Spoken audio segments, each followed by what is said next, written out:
सभी विद्यार्थियों को वंदे मातरम। मैं विकास श्रीवास्तव विक्रमादित्य आईएएस गोरखपुर के यूट्यूब चैनल पर आपका स्वागत करता हूं। आईएएस एक सफल रणनीति। प्यारे विद्यार्थियों, जैसा कि आपको मालूम है कि आईएएस एक सफल रणनीति के तहत मैंने एक विभिन्न वीडियो श्रृंखला प्रारंभ किया है, लेक्चर श्रृंखला।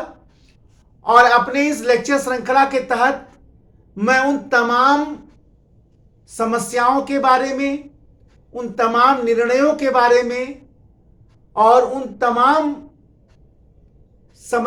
बाधाओं के बारे में जो एक आईएएस की तैयारी करने वाले, प्रारंभ करने वाले परीक्षार्थी के समक्ष उत्पन्न होता है, उन तमाम समस्याओं को, उन तमाम परेशानियों को मैं यहां अपने इस लेक्चर श्रृंखला के तहत उठाने का प्रयत्न करूंगा।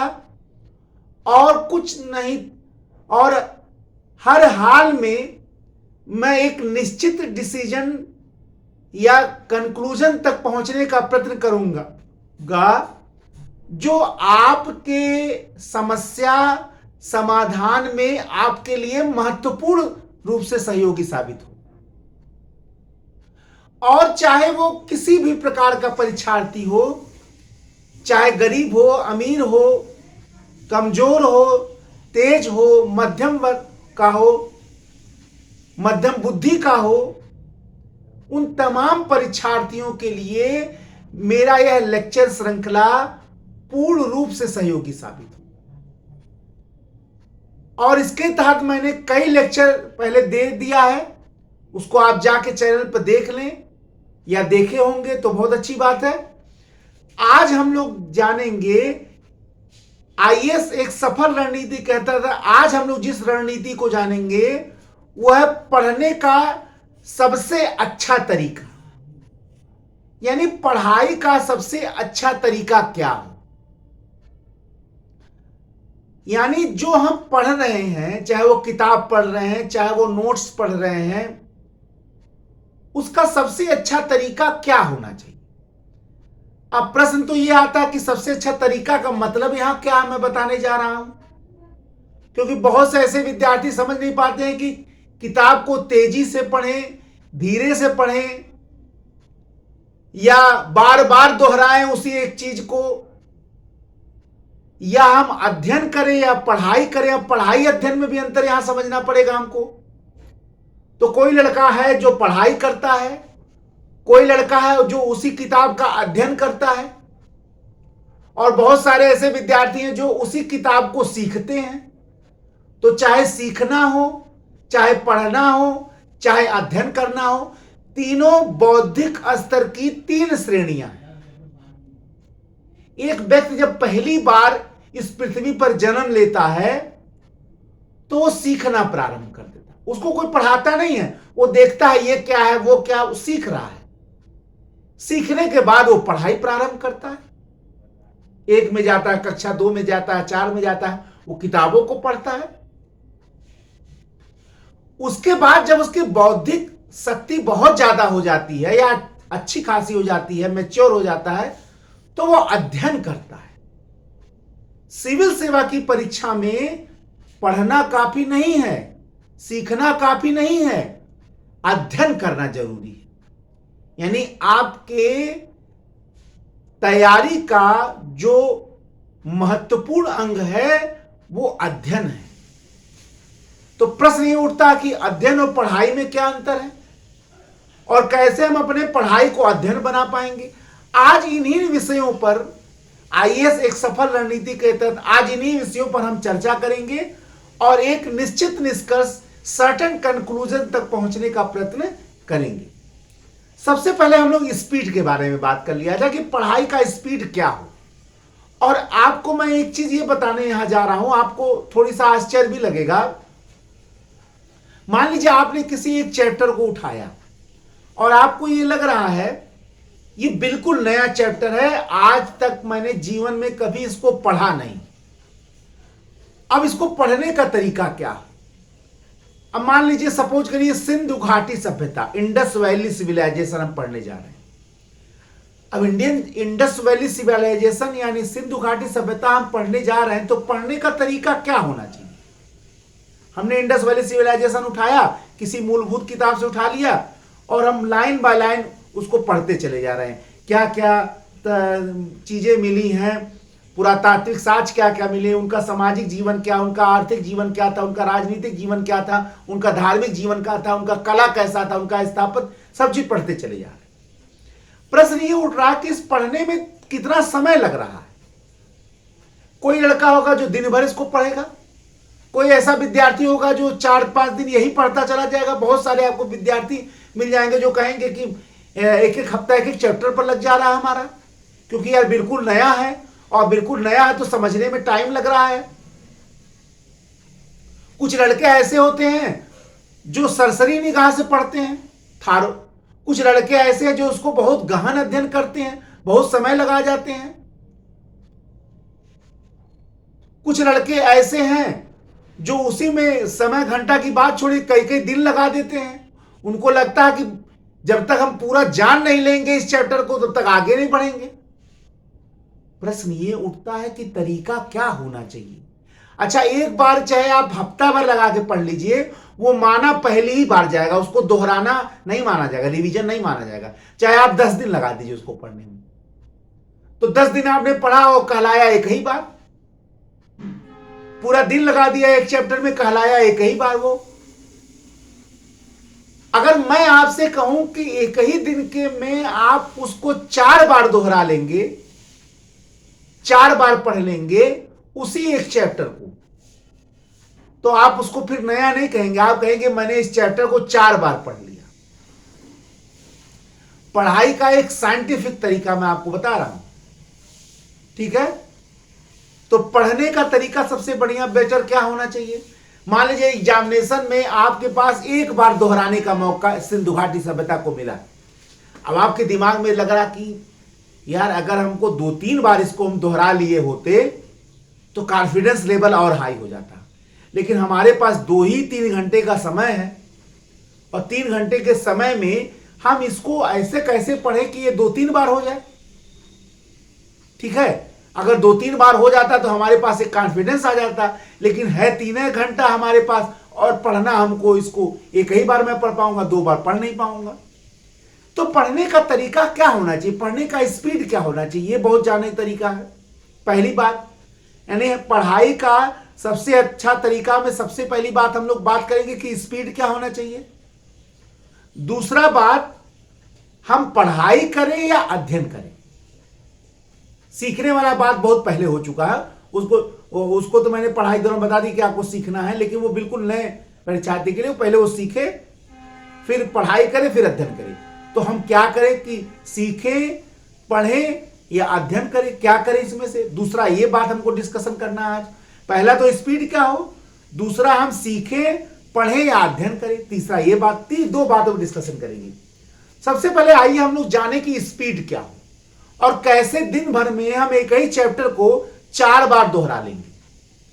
और आपको मैं बताऊं, आपके मन में कॉन्फिडेंस भी पैदा हो जाएगा कि मैंने इसको 4 बार पढ़ लिया।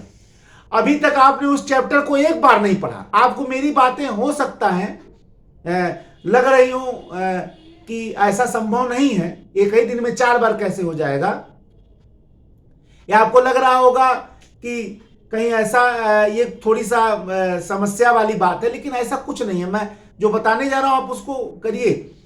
पढ़ने का तरीका क्योंकि ये बहुत जरूरी भी है।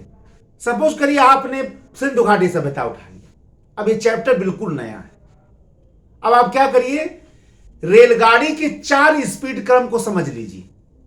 पहला, एक बहुत तेज रेलगाड़ी होती है जैसे राजधानी एक्सप्रेस।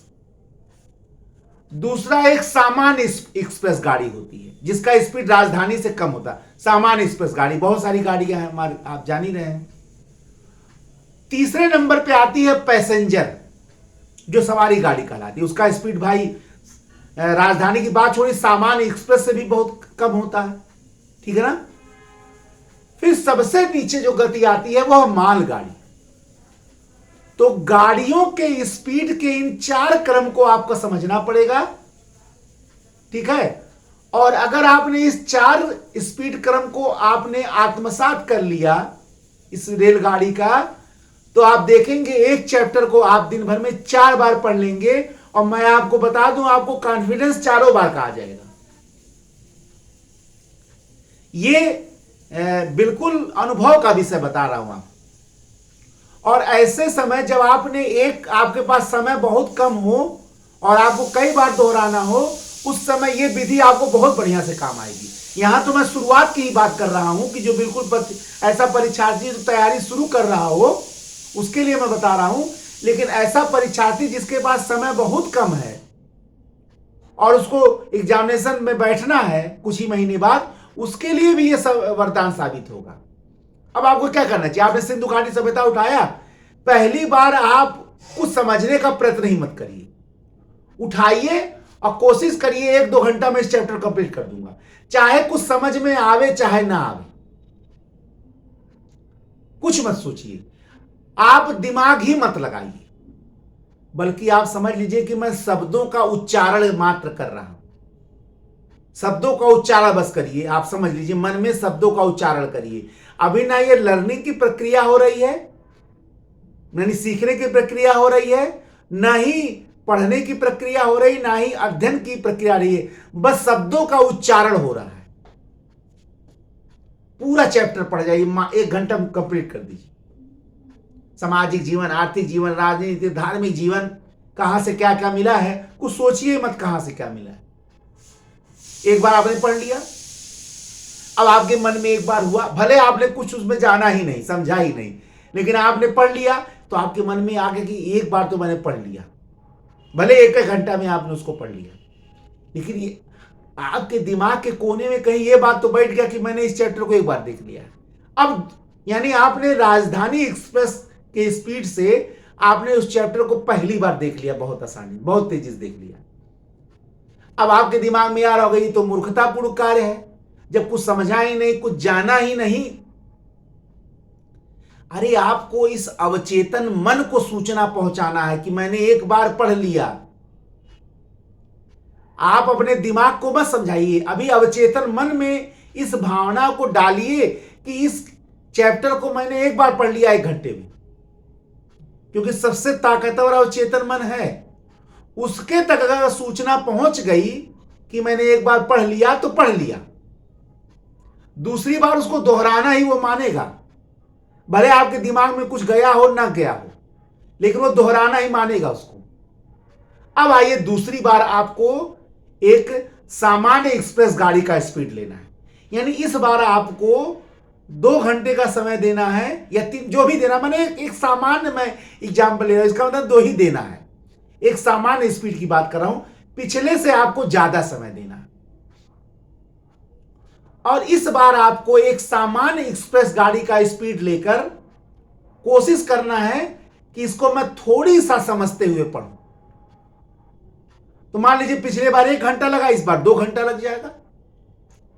अब मैंने क्या किया कि 10 से 20% समझने का प्रयत्न कर लिया। सामाजिक जीवन में देखा कि भाई समाज कैसा था, मातृसत्तात्मक था, स्त्रियों की मूर्तियां ज्यादा मिली हैं, ठीक है, समाज कितने वर्गों में विभाजित था, फिर उनका आर्थिक जीवन का थोड़ी सा आपने समय लगा दिया। लेकिन अभी भी आप पूरा समझने का प्रयत्न नहीं कर रहे हैं, कोई जरूरत नहीं है आपको। आप कोशिश करिए कि 10 से 20% ला दूंगा, समझ लूंगा, 2 घंटे में कंप्लीट हो गया। अब अवचेतन मन को सूचना पहुंच गया कि मैं इस चैप्टर को 2 बार पढ़ लिया। अभी तक आप उस चैप्टर को 1 बार भी नहीं पढ़े थे, लेकिन 2 या 3 घंटा के अंदर में उस चैप्टर को आपने 2 बार पढ़ लिया। अब सूचना अवचेतन मन को पहुंचना शुरू हो रहा है कि अभी बार तक मैं इस चैप्टर को 1 बार नहीं पढ़ा और अभी ये 2 बार हो गया। ठीक, अब तीसरा स्टेप है पैसेंजर गाड़ी के समान, और धीरे हो जाना है, यानी अब थोड़ी सा और समझने का प्रयत्न करना है, ठीक है ना, और समझने का प्रयत्न करना है। मतलब पिछले बार वाले में जो चीजें छूट गई हैं उसको भी हम थोड़ी समझने का प्रयत्न करेंगे, यानी अब समझ की प्रक्रिया को थोड़ी बढ़ाना। अब जो है, अब हमको पढ़ाई में थोड़ी सा समझ की प्रक्रिया को बढ़ाना है, ठीक है ना। अब पैसेंजर आप मैसेंजर गाड़ी के क्योंकि स्पीड हो गई ना, यानी धीरे, आपने बहुत धीरे कर दिया है, बस मैंने आप सामान्य स्पीड से पढ़ रहे हैं। अभी तक राजधानी एक्सप्रेस से पढ़े, फिर एक्सप्रेस गाड़ी से पढ़े, अब पैसेंजर के स्पीड में आप आ गए। यानी अब आपको चीजों को जो छूट गए थे पिछले वाले में उसको सही से पढ़ लेना है। तो मान लीजिए इस बार 3 घंटा लग गया, ठीक। सपोज मैं घंटे का मैं इसलिए बात कर रहा हूं कि पिछले से इसमें ज्यादा समय लगाना, इसलिए घंटे का बात कर रहा हूं। आप जितना लगाइए उससे मतलब नहीं है, लेकिन मैं ये कह रहा हूं उससे, मैं इसलिए एग्जांपल दे रहा हूं ताकि पिछले से ज्यादा समय लगने वाला इस बात को बताने के लिए मैं घंटा की बात कर रहा हूं। अभी देखिए, अभी तक आपने उस चैप्टर को एक बार भी नहीं पढ़ा था और 3 बार वो हो गया, लेकिन इस बार आपने बहुत समझने का प्रयत्न किया। अब आइए चौथी बार आपको बिल्कुल मालगाड़ी का स्पीड ला देना है, यानी एक एक शब्दों को चबा चबा के पढ़ना। जैसे आप भोजन चबाते हैं वैसे एक एक शब्दों को चबा चबा के पढ़ना है। यानी अब आपको केवल पढ़ना नहीं है बल्कि आपको अध्ययन करना है, यानी उसको समझना है, पूर्ण रूप से समझना है और समस्या का और चैप्टर का हर पक्ष समझना है और हर पक्ष का मन में विश्लेषण भी करना है। अगर उस चैप्टर में, उस किताब में जानकारी कम है तो अलग जगह से भी जानकारी लाकर पढ़ना है। यानी चौथे स्टेप में आपको उस चैप्टर का कोई भी आयाम छोड़ना नहीं। जैसे एक एक दाना आप अन्न के चबा चबा के खाते हैं, एक एक शब्द आपको चबा चबा, क्योंकि आपकी स्पीड अब मालगाड़ी वाली हो गई है, इसमें ज्यादा समय लगेगा, लेकिन चैप्टर का कोई भी क्षेत्र छूटना नहीं चाहिए। अगर उस किताब में कम है तो अलग से किताब जुटाइए, साधन जुटा के उसको पढ़िए। आप देखेंगे कि एक ही दिन में, अगर आप बहुत एक्सपर्ट हैं तो एक ही दिन में आप एक चैप्टर को आपने 4 बार पढ़ लिया। भले पहला दूसरा बार ऐसे चला गया, लेकिन तीसरा और चौथा बार आपने उस चैप्टर पे पार प्राप्त कर, मैंने उस चैप्टर को आपने पूर्ण रूप से प्राप्त कर लिया। उस चैप्टर का पूरा ज्ञान आपने बिल्कुल थारोली प्राप्त कर लिया, ठीक है। और आपके दिमाग को मैसेज क्या जाएगा, आपको तो लगेगा कि पहले दूसरे बार में कुछ नहीं, लेकिन अवचेतन मन को तो मैसेज चला जाएगा कि मैंने एक चैप्टर को दिन भर में 4 बार पढ़ ली। आप इस बात का कल्पना करिए कि यही प्रक्रिया आपने अगर, हालांकि ये प्रक्रिया ऐसा नहीं कि हर व्यक्ति रोज कर लेगा, ऐसा नहीं है भाई, क्योंकि मैं भी पढ़ा हूं तो मैं सीमाओं को जान रहा हूं कि हर व्यक्ति ऐसा अक्षरशः कर ले। लेकिन आप कल्पना करिए कि इस प्रक्रिया को अगर कर लिया जाए तो क्या होगा। तो निश्चित ही हमारे पास पढ़ाई का एक बिल्कुल नया तरीका प्राप्त हो जाएगा और अपनी उसी क्षमता को, जिस क्षमता को हम पूरा दिन भर लगा दिए थे एक चैप्टर पर, उसी क्षमता का प्रयोग करके उसी चैप्टर को हम 4 बार पढ़ लिए, मैंने चौहरा लिया हम लोगों ने। और बिल्कुल एक पढ़ाई का एक नया तरीका आपके समक्ष आ गया। आप ऐसा करके देखिए, बिल्कुल पढ़ने का एक बार नहीं तो कम से कम 2 बार तो पढ़ ही लीजिए उसको दिन भर में, ताकि वो लग जाए कि मैंने दोहरा लिया। और आप देखेंगे कि पहली बार में बहुत छूटा, दूसरी बार में उससे कम छूटा, तीसरी बार में उससे कम छूटा, चौथी बार में कुछ नहीं छूटेगा। कोई साधारण पढ़ाई नहीं है, कोई जरूरी नहीं है कि एक दिन में यह आपको आ जाए, 2 दिन में आ जाए, क्योंकि विद्यार्थी के सामान्य सीमाओं को, लिमिटेशन को मैं समझता हूं। मैंने अपना पूरा जीवन लगाया है इसी में। मैं जान रहा हूं कि रोज इन योजनाओं को लागू कर लेना संभव नहीं है, लेकिन अगर आप कल्पना करिए कि ये लागू कर लिया जाए तो क्या होगा। तो कोशिश करिए कि कुछ ना कुछ इसको जरूर लागू करने का प्रयत्न करिए और आपको एक नया अपने अंदर परिवर्तन दिखेगा और पढ़ाई के प्रति आपका पूरा दृष्टिकोण ही बदल जाएगा और सफलता बिल्कुल सरल दिखने लगेगी। कोशिश जरूर करिए। तो पढ़ाई का एक तरीका ये मैंने बता दिया कि गाड़ी के स्पीड से आपको समझना है, चारों श्रेणी में बटाइए, चारों स्टेप में आपने देख लिया। अब दूसरा तरीका यह है कि अब पढ़े या अध्ययन करें। अब दूसरा तरीका क्या है कि हमको पढ़ाई करें या अध्ययन करें। बहुत लड़के कह रहे हैं मैं पढ़ रहा हूं, बहुत लड़के कह रहे हैं मैं अध्ययन कर रहा हूं। तो प्रश्न है क्या पढ़ाई और अध्ययन में कोई अंतर है या दोनों एक दूसरे के पर्यायवाची हैं? भाई देखने में तो ये लगेगा कि पढ़ाई अध्ययन एक है, एक दूसरे के पर्यायवाची हैं, है भी वैसे, लेकिन दोनों में बहुत अंतर है।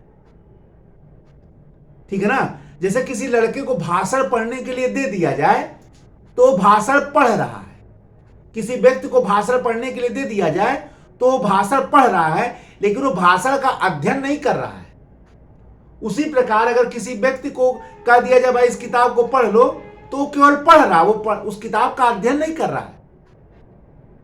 क्योंकि अध्ययन और पढ़ाई में सबसे बड़ा जो अंतर है वो है समझ का, वो है चिंतन का, वो है मनन का। चिंतन और मनन से रहित, ध्यान से सुनिएगा, चिंतन और मनन और समझ से रहित जो पढ़ाई, समझ से रहित जो अध्ययन है वो पढ़ाई कहलाता है। मनन, चिंतन और समझ से रहित जो अध्ययन है वो पढ़ाई कहलाता है। और चिंतन युक्त जो पढ़ाई है, समझ युक्त जो पढ़ाई है, मनन युक्त जो पढ़ाई है, यानी जिस पढ़ाई में मनन हो, जिस पढ़ाई में चिंतन हो, जिस पढ़ाई में समझ हो, वो क्या कहलाता है? अध्ययन कहलाता है। यानी आपको अगर पढ़ना है तो उसके साथ चिंतन करना है, उसके साथ मनन करना है, उसके साथ समझना है। और जब आप पढ़ाई को चिंतन, मनन और समझ के साथ करते हैं तो पढ़ाई क्या हो जाता है? अध्ययन हो जाता है। यानी आप जिस चैप्टर को पढ़िए उसको अपने मन में मनन करिए, उसका चिंतन करिए, उसका मन में विश्लेषण करिए। 1 घंटा पढ़िए, 2 घंटा सोचिए उसके बारे में, क्या है, कैसे है, कहां हुआ, कैसे हुआ, किधर हुआ।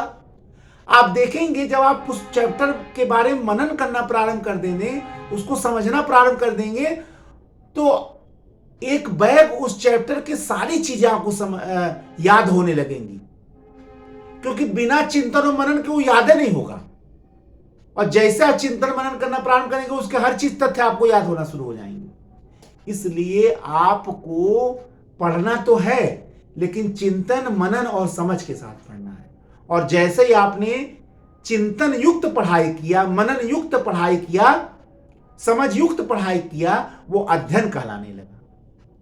आपने उस चैप्टर का विश्लेषण करने लगे, आप उस चैप्टर का मनन करने लगे, आप उस चैप्टर को समझने लगे, आप उस चैप्टर को चिंतन करने लगे, और वो अध्ययन कहलाने लगा। आपको चैप्टर की चीजें समझ में आने लगी, आप उस चैप्टर का पूरा आपको याद होने लगा। स्मरण, जानते हैं स्मरण शक्ति क्यों नहीं होती है? जब आदमी बिना समझे पढ़ता है, और जो उसका चिंतन कर लीजिए तुरंत स्मरण में याद हो जाएगा, वो बहुत लंबा याद रहेगा। विज्ञान इस बात को मानता है कि जिस चीज को आप समझ कर पढ़िए, जिस चीज को आप चिंतन के साथ पढ़िए, जिस चीज को आप मनन के साथ पढ़िए, वो बहुत लंबे समय तक याद रहता है। और बिना समझे आप चिंतन मनन के पढ़िए, वो तुरंत भूल जाएगा। इसलिए आपको पढ़ना नहीं है, आपको अध्ययन करना है, चिंतन के साथ पढ़ना, मनन के साथ पढ़ना है। और जब आप ये कर देंगे ना, तो इतना सरल हो जाएगा आपकी आईएएस की तैयारी कि आप बिल्कुल आप आश्चर्यचकित हो जाएंगे कि ऐसा हो कैसे। तो पहला आपको स्पीड के अनुसार से जो तरीका मैंने बताया उसको अपनाइए। दूसरा, आप चिंतन और मनन के साथ पढ़िए, जो क्या कहलाता है? अध्ययन कहलाता है। यानी आपको पढ़ना नहीं है, आपको अध्ययन करना है, चिंतन युक्त पढ़ना है, मनन युक्त पढ़ना है, समझ युक्त पढ़ना है। और जब आप ये करने लगेंगे ना, तो आप देखिएगा आपकी तैयारी को एक नया आयाम मिलेगा, एक नया बल मिलेगा, और आप बिल्कुल सफलता के पास पहुंच जाएंगे और बिल्कुल सफल भी हो जाएंगे। तो आज मैंने एक छोटी चीज बताया, एक मूलभूत चीज बताया, जो सारे लगभग जो लोग नहीं बता पाते हैं, मैंने आज उसको बताने का प्रयत्न किया। एक सामान्य विद्यार्थी जैसे सोचता है, समझता है, व्यवहार करता है, बिल्कुल उसी शब्दों में आज मैंने आपको ये सारी चीजें बता दिया। एक नए लेक्चर वीडियो में आपके समक्ष मैं पुनः उपस्थित होऊंगा। तब तक के लिए जय हिंद, जय भारत, वंदे मातरम, धन्यवाद।